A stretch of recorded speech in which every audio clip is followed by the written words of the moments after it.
Welcome everyone to Color Commentary. We are your popper commentators, Michael Petchik and Adrian Guarzales. How's it going, Adrian? Really well, actually. Funny you should ask, Mike. Well, yeah, we'll get right into it. What just happened immediately before this show? We recorded the video for our Patreon. Oh, we'll talk about that in a second. I defeated Will, the Popper Fox, in the final round of Aaron Kane's PapaPalooza. So You want to give us a recap of the matchup? Boros versus Stompy. It was very exciting. Really, the coolest thing we did is me, Will, and Aaron actually all recorded the match. So we will be posting those 3 videos as a set, probably posting them each on our own, various sites, and then we'll be, linking to them so you can watch the match from everyone's perspective. And in fact, by the time this podcast goes live, that should already be done. We should have already posted something to Reddit, to Facebook. But if this is your first time hearing about it, please check it out. I know I had a really good time. Thanks again to Aaron Kane for hosting it, and Will was an excellent opponent. So we had some very, very good, tight games that I hope you enjoy. I'd be lying if I said I wasn't a little excited to see the contrast between like your point of view and Aaron's, because I imagine Aaron did not have was not able to see hands, so he was just, I don't know if he did commentary on it, but that could be kind of neat.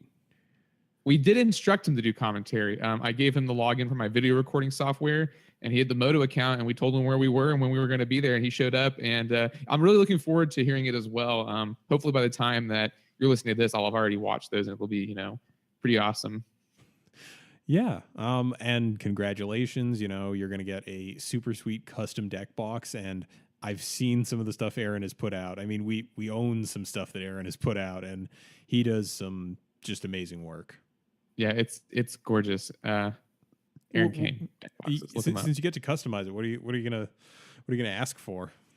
I don't know. I'm really hoping that Aaron is an excellent sensei and will be able to point me in the right direction, because quite frankly, really no clue. I don't think it'll be Guar related though, because I think he's got copyright issues, stuff like that. Yeah, that's true. That's true, and he probably. I do have some original Guar art that my sister-in-law did for me, and it's actually one of my playmats. So ideas. Speaking of playmats, don't you have an announcement about something about that, or are you going to hold off on that? We're going to hold off on that. We'll move on to the Patreon. So the Patreon, we've talked about this in the past. It's finally happening. It's a real thing. I'm looking at it right now. Yeah, you get the chance to support 2 goofballs doing what they love, and there are actual rewards, varying from a nicely written thank you card all the way up to, a tier where you get to pick out what we do for an episode. You just get to go, here's the deck tech, here's what I want you to talk about for your discussion topic, and, here's what I want for the closing segment. We don't expect anyone who listens to the show to donate, but, if you decide to, it's not a prerequisite. We're never putting our content behind a paywall. Though I will note one of the fairly low tiers, you will get to listen to the episodes on day of recording, if you so desire, in a raw form with no editing whatsoever. We actually do have a fair number of goofs on this show that we do cut out. So I would definitely, you want that. Yeah. I don't know. If you decide to support us, it does help us, and we do have a couple milestones. One of them is a promise that our set reviews, instead of just being audio on YouTube, will actually have a video that goes along with them, showing off the cards that we're discussing as we talk about them. So you can kind of follow along at home, get a little bit more content, and a little bit more of a perk to maybe check out the YouTube as well. And again, anyone who supports this, undying gratitude. Definitely, we don't expect you to do this as a listener, but we do also have merch on the way. I will keep us posted on that. I will keep you all posted on that as we go. All right. I think that covers up all of our, upkeep stuff. Yeah, should we go to untap draw? Yeah. Let's check out the top decks. Yeah, I guess we're actually skipping straight to the main phase here with our deck tech of the week. So let me read this. We actually, in a proud color commentary tradition, got a deck tech, like 10 minutes before we actually started, and decided why not. I really like this one, so I'm excited. Yeah. Let me read the email we got. Hey guys, I've been listening for a while and love the show. Keep up the great work. Thank you. After watching Saffron Olive's White Black Aristocrats in Modern list last week, I thought there might be a chance to make something similar in our format here. I haven't been able to put a 5-0 yet, but I have had some good success so far.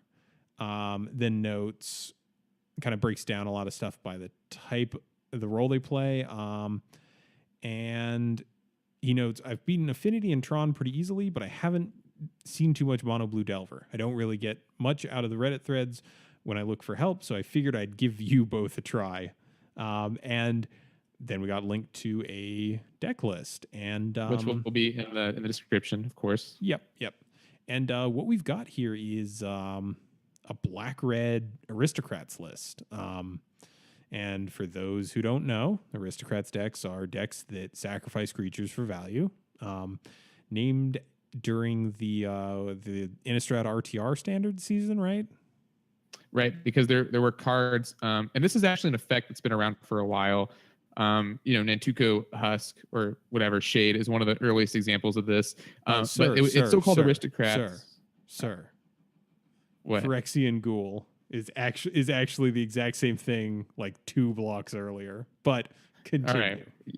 You know what I mean. The point is these types of cards been around for a while. But in that block there were 2 cards. There was Cartel Aristocrat, and then there was Falcon Wrath Aristocrat, and they were actually from 2 different sets. But what they did is they sacrificed a creature, and then they gave themselves or another creature a benefit. One of them is like +1/+1 indestructible if it was a human. I don't really remember. But yeah, it's called that. It's called Aristocrats because of those 2 cards where you stack your own creatures. Yeah, and here in this deck, our main outlets are Carrion Feeder and Viscera Seer, both at 4 ofs. Carrion Feeder is a 1/1 zombie that can't block for 1 black, and it has the ability to sacrifice a creature, put a +1/+1 counter on this. And Viscera Seer is a 1/1 vampire shaman for a black who has sacrifice a creature, scry 1. So these are our sack outlets here. Yes. Most notably in that, most of these decks also play the aforementioned Nantuko Husk, and I don't know if Phyrexian Ghoul is a common, but Phyrexian they'll play like there's another one. I think we have Phyrexian Ghoul, Vampire Aristocrat, and Nantuko Husk are all functional reprints. Oh yeah. And notably, none of them get hit by Victim of Night. Weird little coinky dink there. Yeah. So 8 sack outlets is good. Anyway, keep going. Sorry. Yeah, my only comment here would be that Viscera Seer doesn't really win you the game for sacrificing creatures. It helps you smooth draws by sacrificing creatures, but we'll get to that later. The next kind of effect that you want is a way to either have a bunch of creatures or have creatures where you get some sort of value in return when you sacrifice them. And one great example of this is the 4 copies of Mogg War Marshal here. Mogg War Marshal is 1 in red for 1/1. When it enters the battlefield or leaves the battlefield, or when it enters the battlefield or dies, you get a 1/1 red goblin token. It also has Echo 1 in a red, so at the beginning of your next upkeep, you have to pay 1 in a red again, or it dies. And the cool thing about Mogg War Marshal is if you have a Carrion Feeder, you can just sacrifice it for free and get another token out of it, and then you could even eat the other 2 tokens as well. Right. So in this deck, this guy is effectively 3 guys, never on the battlefield at the same time, but still, it's almost like 3 triggers. Yeah. And I remember we have covered a black-green Aristocrats deck in the past, and that got to run stuff like what is it, Blister Pod, the 1/1 that replaces itself with a Scion. And this is kind of in the similar vein. Next we have 4 copies each of Hissing Iguanar and Falconwrath Noble. So Hissing Iguanar is 2 and a red for a lizard. It's a 3/1, and whenever a creature dies, target player loses 1 life, or it deals 1 damage to target player. It's whenever another creature is put into the graveyard from play. Oh, that is die. Yeah, sorry. Pre-templating. And then Falconwrath Noble, notably recently downshifted in Modern Masters 3, is 3 and a black for a 2/2 flyer. Whenever a creature dies, target player loses 1 life and you gain 1 life. So these are both similar effects. These are colloquially mostly referred to as a Blood Artist effect, with Blood Artist being one of the better examples of this effect. Also available in the Aristocrats deck and Standard. Yes. A lot of this deck's terminology is tied up in that particular standard. I was not playing during that time, and the deck seemed... I've seen the lists, and I never quite fully got why they were so great, but, you know, I understand it in the vague. So that's our creature base here. So we have 8 ways to sacrifice things, 4 really good sacrifice targets, and then 8 things that give us a tangible benefit when something dies. Right. Are there any tweaks that you might consider making to that? I think I'm looking at the whole deck list here. Maybe I should hold some comments till the end, but I do think this deck wants the Nantuko, Husk, Phyrexian Ghoul style of effects, simply because those are so powerful. Some other cards we could see maybe running this list are Mudbutt and Torch Runner. That might be a little bit expensive, but it is still pretty sweet. For those of you who don't know, it's a 3-drop 1/1 that when it dies, it deals 3 damage to target creature or player. Yep. You know, I don't know if that really goes in this deck, but really the one you and I were talking about before the show is Beetleback Chief, which is a 4-drop 2/2 that makes 2 goblin buddies. So he is actually 3 dudes. And he's pretty, it's a pretty good card in decks like this. Yeah, and also I'll point out, you know, there is something to be said for looking at your curve and, you know, being able to go turn 1 Carrion Feeder, turn 2 Mog War Marshal, do some shenanigans there, and then turn 3 Hissing Iguanar into Beetleback Chief. You know, you can get a lot of damage to face really, really quickly there. Right. I will say that there are quite a few spells in the deck as well. Some of them do make creatures, so we can talk about those too. So yeah, we can move into spells. First up, 2 copies of Raven's Crime. This is 1 black, target player discards a card, and then it has Retrace, the Eventide mechanic that allows you to discard a card and recast this from your graveyard, paying all costs. This is a player in what is it? 8-Rack in Modern, right? Excuse me, I believe so. Sorry about that. My bad. I know very little about Modern. Next we've got probably the best piece of removal for a deck in this vein, Tragic Slip. Black mana, instant, target creature gets -1/-1 until end of turn. But it also has Morbid, which is if a creature has died this turn, target creature gets -13/-13 instead. Functionally killing the thing. Yes. State-based actions are checked. Yep. Next, we got Dragon Fodder and Krenko's Command, both as 4-ofs, and each of these is 1 and a red, create 2 1/1 red goblin creature tokens.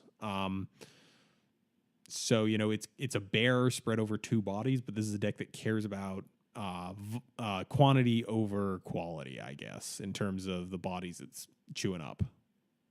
Yeah. Needs a lot of them.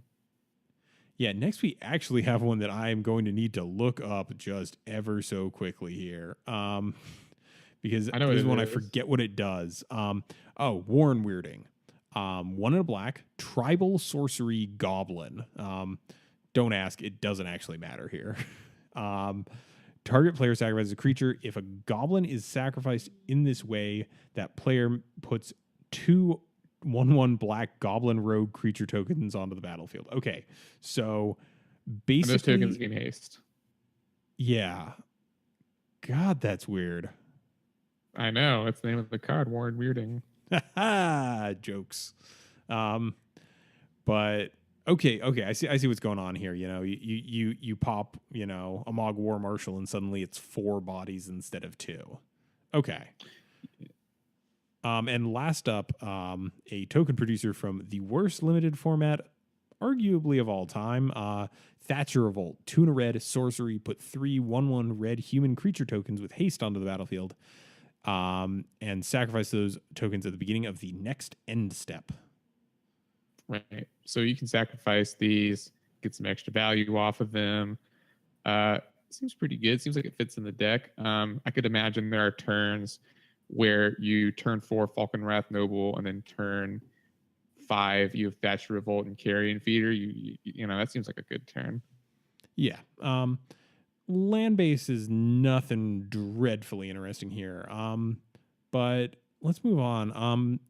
Looking at the sideboard, I'm seeing Beckon Apparition, hybrid Orzhov, white and black, exile a card from graveyard, put a 1/1 black-white spirit token into play with flying. 4 copies Duress, a copy of Raven's Crime, a Diabolic Edict, 4 copies of Impact Tremors, which I think is a little spicy. 1 and a red enchantment. Whenever a creature enters the battlefield under your control, deal 1 damage to target player.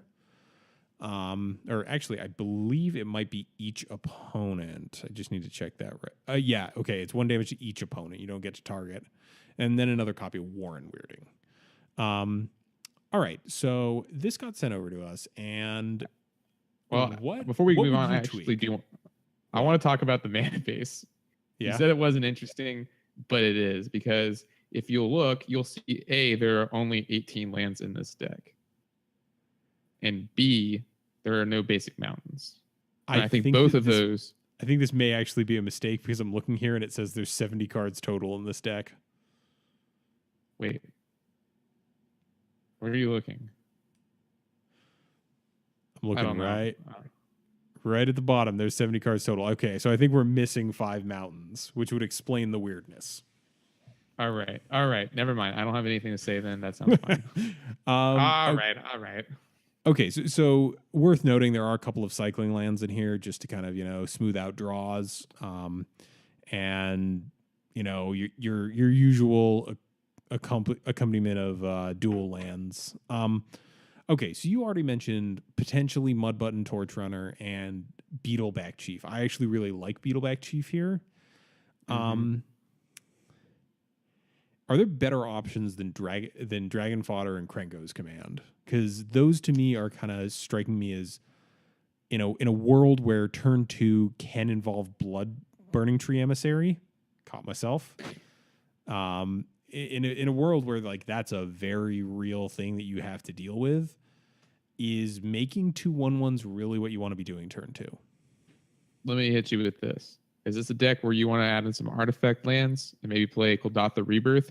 Because what I'm thinking is, I'm thinking back to my Boros deck, where my best token producers are white and then red with the condition, because this deck can't play Battle Screech, it can't play Triplicate Spirits, it can't play Raise the Alarm, it can't play any of these premium white token generators. It can't even play Scatter the Seeds, So I wonder if, the red token producers are not as good as the white ones. And so you end up having to play these cards if you want to be in red. Does that make sense? Yeah, I see what you're getting at here, and I do think there is something to that. I think that red gets much better tokens that come out of creatures, if that makes sense. Yeah. Mog War Marshal and Beetleback Chief are both really good. They're very, very strong cards. Oh, definitely. I just out of curiosity did something. How about this? We kind of poo-pooed this when it came out. Dragon Egg. 2 and a red for an 0/2 with Defender. When it dies, put a 2/2 dragon creature token on with flying onto the battlefield. It has red. This creature gains +1/+1 until end of turn, or +1/+0. Sorry. I don't think so. I don't think I like that. No, step too far. Yeah, that's a little. I mean, would you play Dragon Whelp in this deck? That's basically what you're asking me to do here. I'm asking you to play Dragon Whelp with a non-morbid, what do you call it? Hunger the Howl pack attached. All right. That's fair. I just really don't. I think that's reaching a little far to play that card. I would much rather see. Oh man, I just totally spaced on the card that I wanted to talk about. Actually, let me hit you with this. You had brought up the idea of running the artifact lands in Otha Rebirth. What about Flare Husk? Oh, I remember what I wanted to say. I don't know if that's good. I was thinking you could run a vampire and a fling, or the other one, the black one. Rite of Consumption. Yeah, you could have that out in here also, and then you can sack all your dudes. You can make all these tokens, and then they make your guy big, and then you fling it at your opponent just as like a one of. So I think that'd be interesting. But Otha Rebirth, let's talk about that, because that changes the deck fundamentally. Yeah, it fundamentally requires that we play artifacts and play a pretty good density of them. Exactly. Because we would also, because then you might as well go ahead and play Ichor Wellspring, and then you might as well play, you go a little down the rabbit hole on that one, I guess. And actually, you know what? If we're going to talk about artifacts, let's also talk Defiant Salvager, which is the Atog Aristocrat fusion. If you will. This is from Aether Revolt. It's 2 and a black for a 1/2. Sacrifice a creature or artifact, gets +1, put a +1/+1 counter on it. Do this only as a sorcery. And you definitely made fun of me for putting this one on our set review, but you have to do it as a sorcery. That's so terrible. The sorcery bit is definitely makes it more suitable for something that's really grindy and can afford to do that as a sorcery. But is it worth considering here if we're just sort of loading up on artifacts? Yeah, if we went that route. Okay. Let me also hit you with this. Gearaper Gearcrafter. 2 and a red for a 2/1. When it enters the battlefield, create a 1/1 colorless Thopter artifact token with flying. Yeah, it's a 3-drop. I think I like it. A 1/1 flyer isn't terrible. It fits the theme. It's 2 dudes. It works with the card we were just talking about. I don't think I hate it. I'm just looking through. I'm looking. I basically did a search for black, red, and the word token. Oh man. Well, okay, hit me with that, and then I got actually a really important one I want to hit you with. This is super jank, but Lab Rats. Do you know this card? I have to look it up. What if I told you that there was a black Sprout Swarm that was way worse? I do know this card, actually. Yep. This is the part of the inspiration for Sprout Swarm. It is a black for a sorcery, put a 1/1 black rat creature token on the battlefield, buy back 4. This is bad. Please don't play this card. Yeah, don't play that. That's terrible. I wanted to ask what you thought of there being no Lightning Bolt in this deck. That is a pretty valid point you raised there. Lightning Bolt seems like it would fit in here pretty nicely. Because in terms of removing, we've got Warren Weirding, which I think is cute, but I don't absolutely love. And our only other removal is Tragic Slip. What was that? I like it because it's on theme. The Warren Weirding? Yes. It is on theme. I will give you that. But personally, we're moving into a meta that definitely seems to be pretty heavy on early threat density with Burning Tree Emissary. So I kind of like targeted removal. Yeah, and also this is one of the decks that also can play Terminate. So we got Bolt and Terminate working for us here. Are these better than Tragic Slip, you think? I don't actually know. Because, okay, in this deck, most of the time, as long as things are going decently for you, I feel like you can safely assume that Tragic Slip reads black instant kill a card, or kill a creature. Right. Wow, my mind is swimming with possibilities. We could play Fume Spitter in this deck. We most certainly could. And that brings me to another thing from Modern Masters 3. What about Mortician Beetle? Oh, yeah. Mortician Beetle. So Mortician Beetle, for those who've forgotten, is black for 1/1. Whenever a player sacrifices a creature, put a +1/+1 counter on it. So Mortician Beetle I actually like because that makes Warren Weirding stock go up pretty well in my mind. Because sometimes you're going to target your opponent with that, right? Like it does have, Like it's got 2 modes: make 2 goblins or target player sacrifices a creature. Yeah. I don't know. I'm just putting it out there that I kind of like Mortician Beetle in this, and I kind of want to return to the fact that like I'm not super happy about Viscera Seer in this list personally. I like Viscera Seer. I like it. I like him in the Ivy Lane Denizen combo deck, but here I don't know. Well, if instead of playing that card, let's say you didn't play Viscera Seer, and let's say you didn't play Raven's Crime, would you put in Altar's Reap and Mortician Beetle? Do you like that a little better? Altar's Reap, I'm gonna take some convincing on, just because I feel like if we want card draw, we're Sign in Blood or Read the Bones kind of deck. Right. Altar's Reap for our listeners is 1 and a black for an instant where you sacrifice a creature and then you draw 2 cards. Yeah. Or as additional cost to cast it, you have to sack the creature. I mean, if you don't like it, it's okay. I was just spitballing. Yeah. Ooh, let me hit you with this spicy little number from Eldritch Moon, because apparently I've got all these weird cards that I defended during our set reviews that I want to talk about again. Otherworldly Outburst. Red, instant, target creature gets +1/+0 until end of turn. When that creature dies this turn, put a 3/2 colorless Eldrazi horror creature token onto the battlefield. Yeah? I'm thinking, Mike.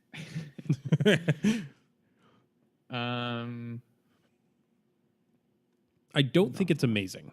I'm going to be straight up honest about that. I don't think it's amazing, but I think it's worth talking about. I don't think we're going to play this card. Okay, fair. It's like, why don't we should just play actual Lightning Bolt? That is fair. Okay, by that I mean something that kills something instead of a combat trick. That's all. All right. So, actually, let's talk about something else. Thatcher Revolt. Do you feel like this card is going to pull weight? They do have haste. It's not an instant, but they do have haste. So there's a world where you Thatcher Revolt, you attack, and then you sack them to your Carrion Feeder, and you get 3 extra triggers off of your Falconwrath Noble. Yeah, so you kind of get like this 6 point this bonus 6 points of damage when your opponent thinks you're not going to have anything. How often does this just kind of sit in your hand though? And like your opponent has enough blockers that this just doesn't matter. Them dying at the end of the turn is kind of unfortunate. It'd be nice if you just made 3 soldier tokens. Yeah, I think the haste is what kind of requires it to sack them at end of turn. Right, and even without the haste, I think I'd still play. Like, would you play Hordling Outburst in this deck if it was a common? I think I would. Hordling Outburst is 1 red for 3 goblins, right? Right. Yeah, I would actually, if we had access to it, I would play Hordling Outburst over this because you got the gotcha factor, but I'd much rather just have. You know me, I've preached countless times on this show. I'd rather have a sure thing than something that sometimes is, element of surprise, right? Yeah. Are you saying you'd rather have a bottle in front of me than a frontal lobotomy? There we go. Jokes.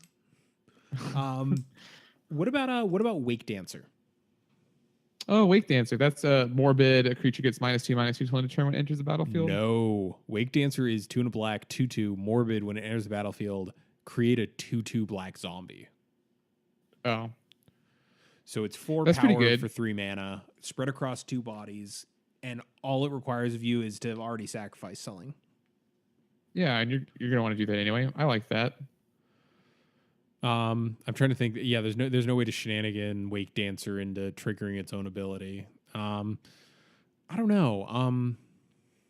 Yeah, red and black are just not great for the tokens. And I'm trying to think of like things in the vein of Mud Button Torch Runner where you get value for them dying. And I'm kind of drawing a blank because there's also the 1/1 Goblin. The 1/1. Oh, Arsonist, the one that pings selling when it dies. Okay. I'm thinking.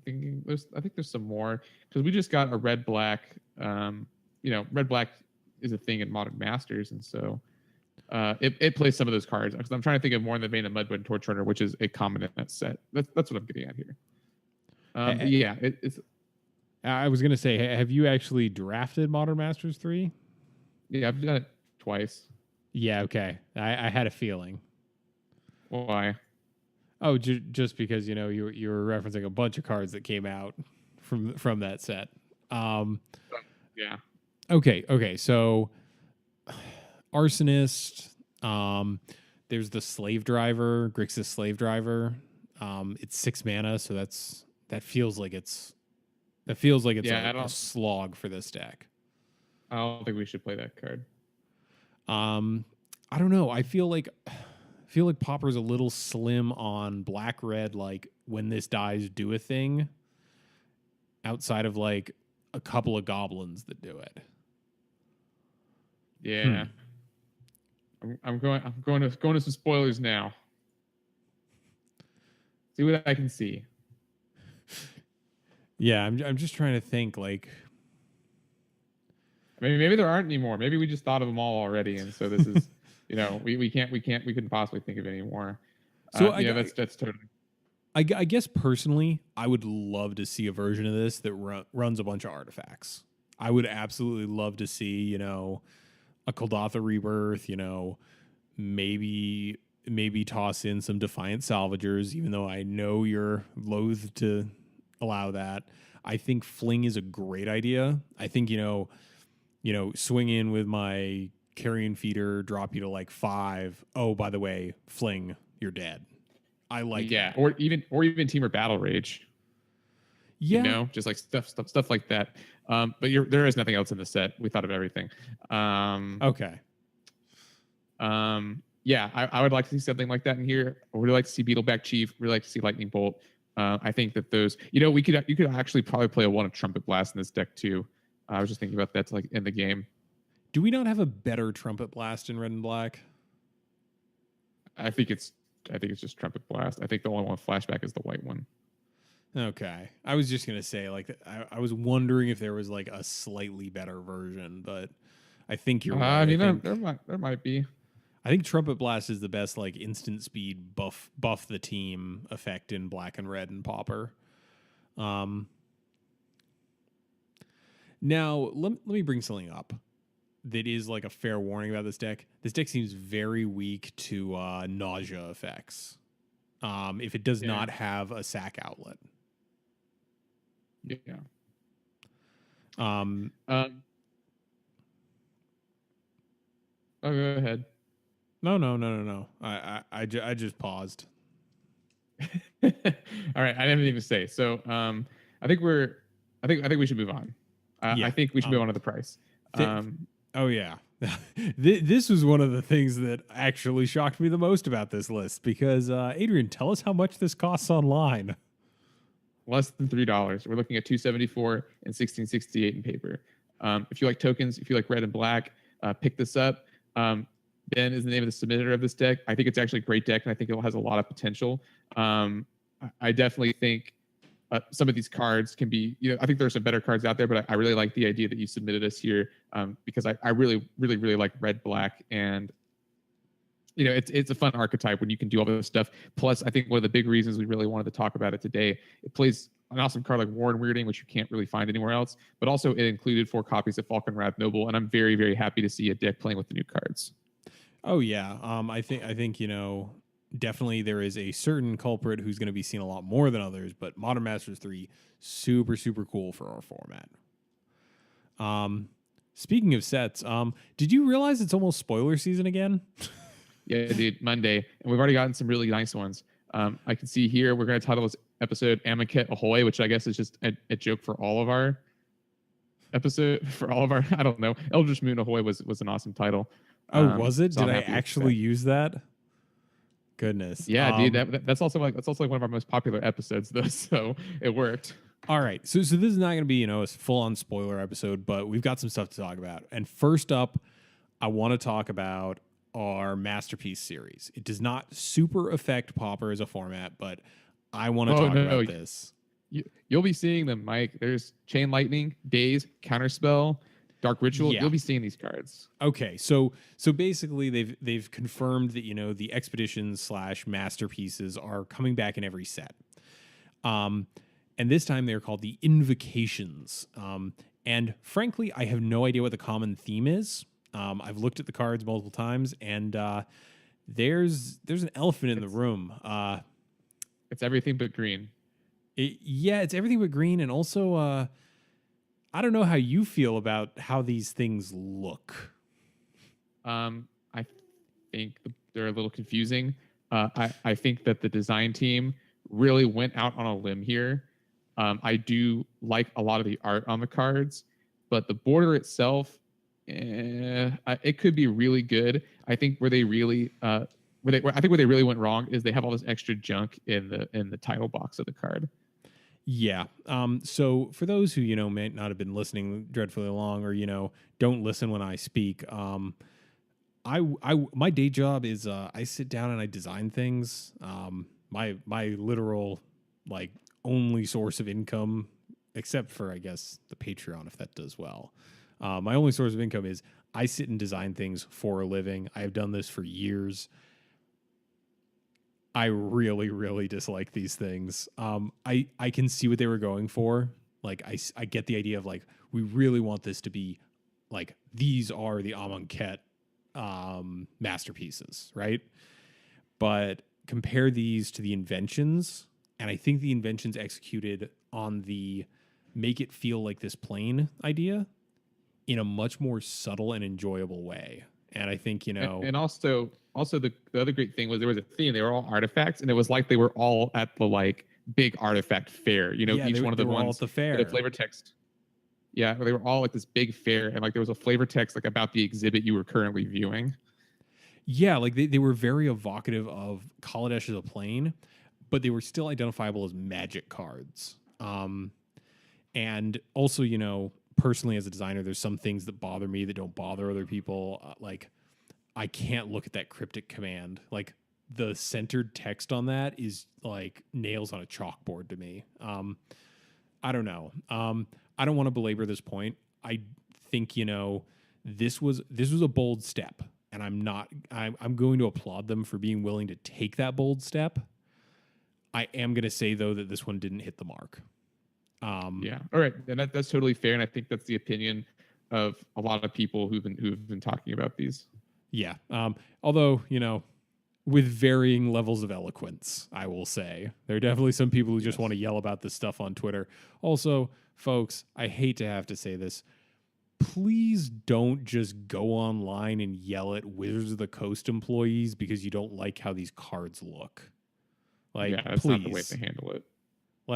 I've seen some really disrespectful stuff online, and come on, do better. Okay, but continuing on, we've got some new mechanics. Also, we've got sweet art. I am super pumped for this set. I don't know about you. The art for this set, even the art on the invocations, is incredible. Yeah, they have.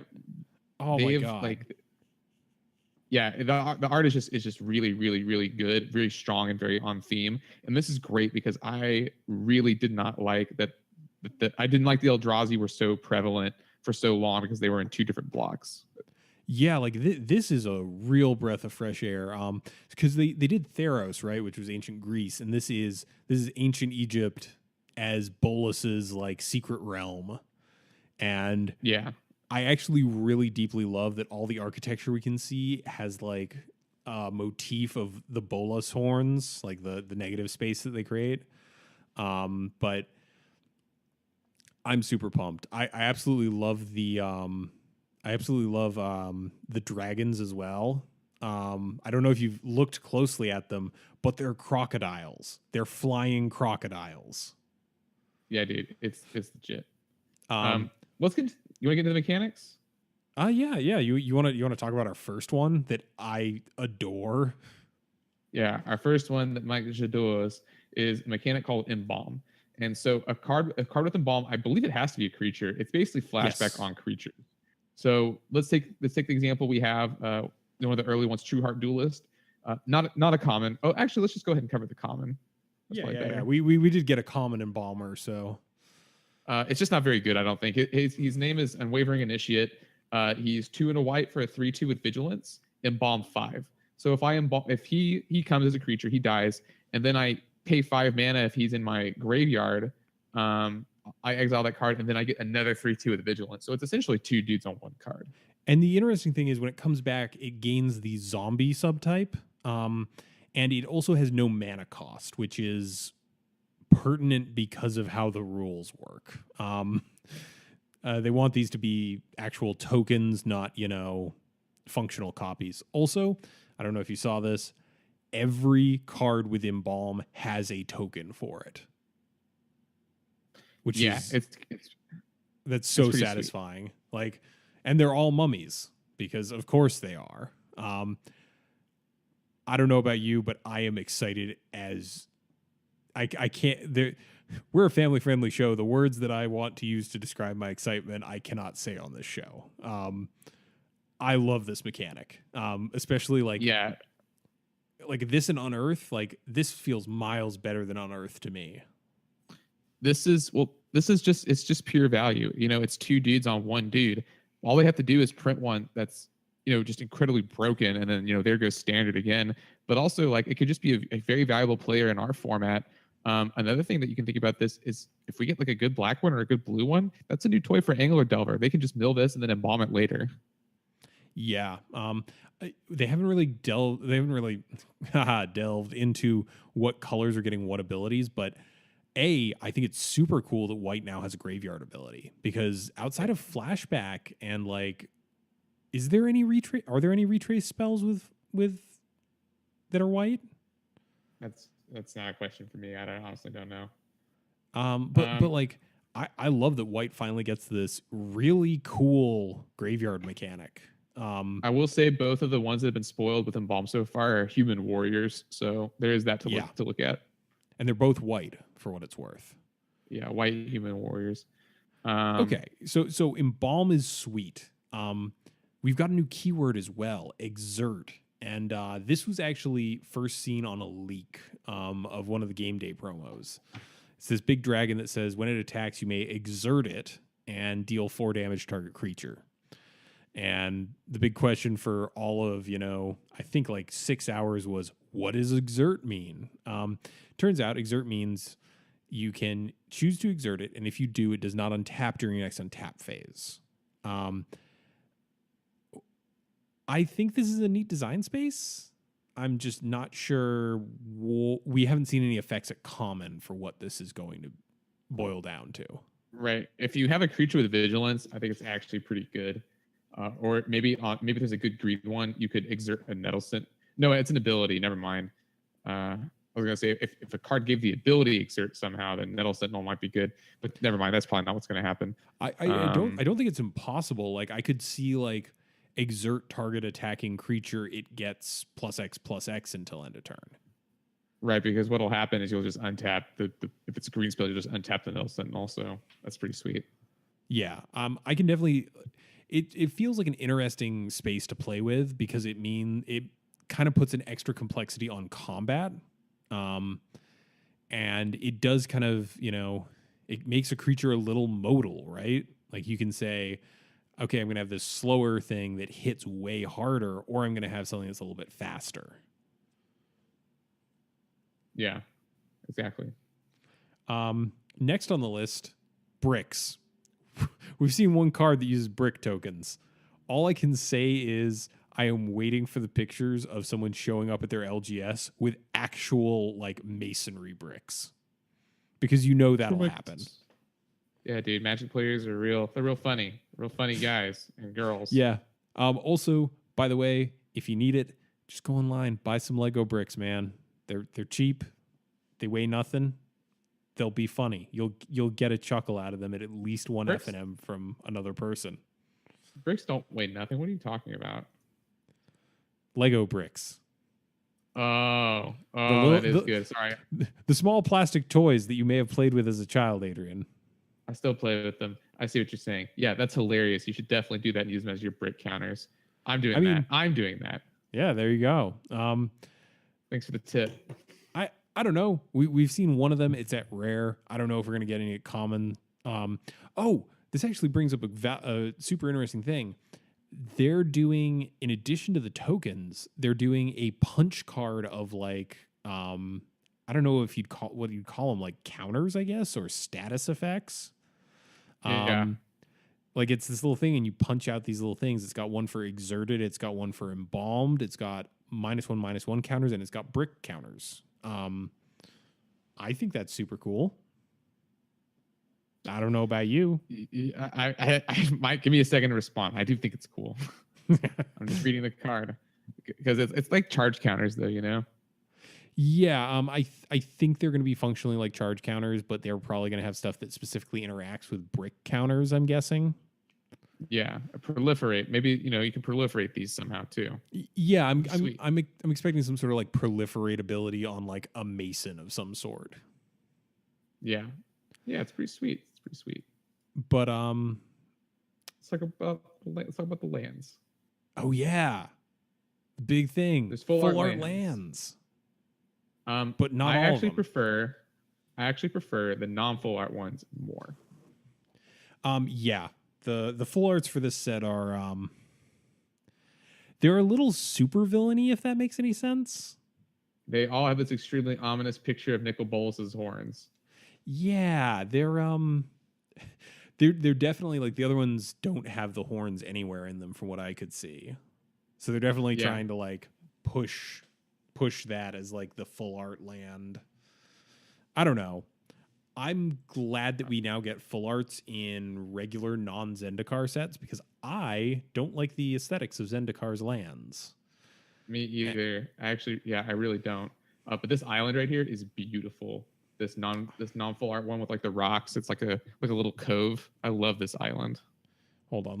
Let me pull this up because I only saw them briefly today. Oh yeah.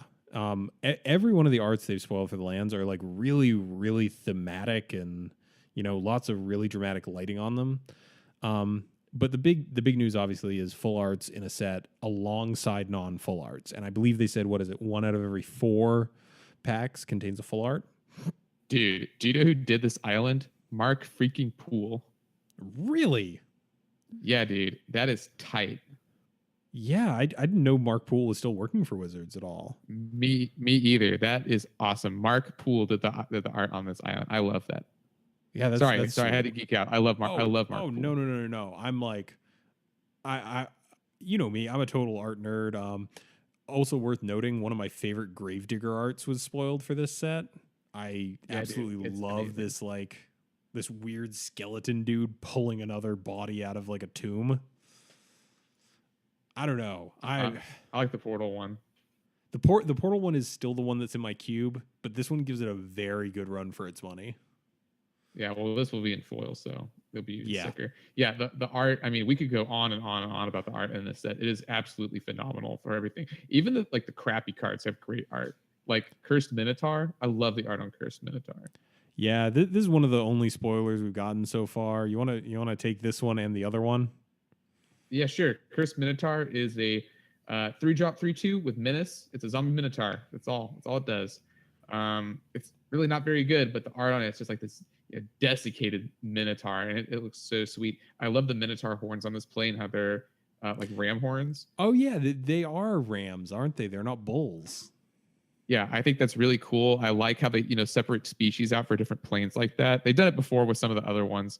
The new Fling art is really sick. But the other spoiler, is... I definitely put the non-translated one in here. That's okay. It's a zombie jackal. I believe it's called Miasma Mummy. Yeah, Miasma Mummy. It's a bear. It's a 2/2. And I think when it enters the battlefield, each player discards a card, I think is what it does. Yeah, that is 100% correct. And there's actually one more spoiler we got. Is there? Yeah, what's the one that they lose 2 life? Was that not a thing? I thought that was a thing. Oh, it was in the starters. Yeah, it was in the starter set. Hold on. We're being amateur hour over here. I'm gonna pull it up on the Pauper subreddit because I know I saw it there. Yeah, here it is. Tattered Mummy. There you go. It's the 1/2 for one of the black. When Tattered Mummy dies, each opponent loses 2 life. Also, Graceful Cat. When it attacks, it gets +1/+1 till end of turn. It's a 2/2 for 3 white creature. I mean, these cards aren't very good, but the art is sick, and I'm really hoping that we get some good cards this set. I think we will. I'm very hopeful. I'm okay. In all honesty, I've been drafting as one of my main, ways to enjoy Magic. Aether Revolt's kind of soured on me. I don't like the fact that there are very few decks with like a real late game. People know me. I am a control player. I love go late things. I like, for example, Embalm, a thing where, your creature's good early game and then late game it comes back. I love reuse mechanics, and Aether Revolt has kind of soured on me. I don't like, a format where 16 land or 15 land is the norm instead of the exception. Solution is all Modern Masters all the time. Is I haven't gotten a chance to draft it. Is the set as sweet as it seems? It's pretty fun. I've played I played Mystical Teachings Flash my first draft. I won. And I played Mike, I had Vincer. I could tutor him with Mystical Teachings. How do you feel about that? Oh, the value. Did you have Dinrova Horror as well?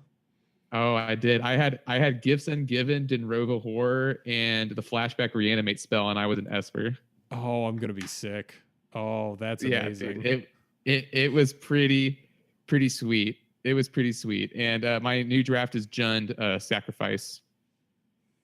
Okay. Yeah. I can see why today's deck tech appealed to you. Yeah. With the way we play at work is we all drafted a day and then we have to play our matches like once a day. So, okay. So you're doing a work league. Gotcha. Like a lunch work league. That's cool. But I don't know. I'm really excited for Almond Cat. Like, part of this is the fact that, I'm a pretty big nerd for ancient mythologies, and I'm super excited to see where they take, their view on ancient Egyptian mythology and what we get out of it. But I don't know. This plane is neat. I love it. Like, Bolas is kind of hilariously over dramatically villainous, but I kind of dig that. Dude, you know why? He's up there. He's up in his pocket plane, stroking his big dragon beard, and he's got the world standing right there beside him. Mike, they're gonna stop time. And then what y'all gonna do? Well, I mean, look, we could stand here all day, just hollering about the Anubis, but Mike, please, Adrian, Mike, what? I have a very pertinent question for you. What is it? That is main board, sideboard, or unplayable. That's the crowd going wild. Due to popular demand, actually, completely unplanned, I used a card that we talked about earlier in this episode. No, I'm a turkey, but the show must go on. I don't want to look up more people from Ravnica. Would you like to take this one away? Yeah, let's do it. All right. First up, we have Cartel Aristocrat. She's a 2/2 human advisor, black and a white. Sacrifice another creature. Cartel Aristocrat gains protection from the color of your choice till end of turn. In the picture, we have this woman. There's a pyramid behind her, and at the top is the Orzhov symbol, which has a light shining on it. And she looks like Queen Amidala or something. She's got like this headdress on, this elaborate like Orzhov cloak. I never made that connection before. It is very Princess Amidala from the prequels. Yeah. Oh, I'm going to go into detail on each of these cards. She's at like a table. I don't really know. Next up, we got Blaze Commando, a Minotaur soldier. I'll spare you what the card does. We'll just focus on the artwork. That's really what this section is about. It's about appreciating art. So we've got from left to right, we've got 3 missiles exploding in the background. We've got two dudes running forward in the background. And in the foreground, we have what appears to be a very large, very angry Minotaur, fully decked out in battle armor, holding a flaming war axe over his head, and with a not very kind expression on his face, and his hand is outreached. Like maybe he's going to chop up me, the viewer. That's awfully aggressive, James Ryman, artist. So that's that guy. It is Boros, a color pair most notedly associated with aggression. All right. Here, next, we have Balustrade Spy. We see a ledge. It's got some plants on it. Standing outside the ledge, there's this creepy-looking dude, sort of smirking. He's holding his hands together, and he's just floating in midair. He's doing the vampire thing. He's doing a vampire thing. You know, he's just standing there, smirking, and presumably listening into whatever conversation is happening inside of this window. In the background, we see a beautiful Ravnican hood. I don't really know what you call it. Cityscape. Cityscape, sure. All right, so let's do this. I'm gonna go main deck Cartel Aristocrat. You know, Queen Amidala, okay.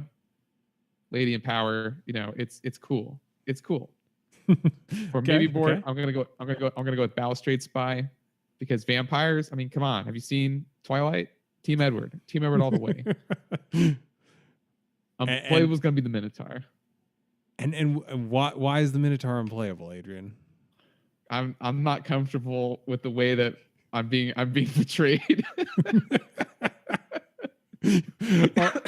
Are we? All right. So the guy who's gonna follow you home and lurk outside your window gets preferential treatment to a guy who has a bit of an anger problem. Dude, he's gonna kill me. I don't want that. Fair enough. All right. You picked who you want to take out on a date. Take us out of the show, Adrian. Thanks for joining us today. Check below this video or the description of this podcast for details on where to find us. We'd like to remind you that if you're listening to this on a platform with reviews, they're always appreciated as they boost our visibility. If you've got a deck list or idea for a topic, feel free to contact us either via our website or by emailing us directly at colorcommentary@gmail.com. Special thanks to Pat's Games and L, and especially Aaron Kane. Till next week, this is Adrian and Mike, and we are signing off for Color Commentary.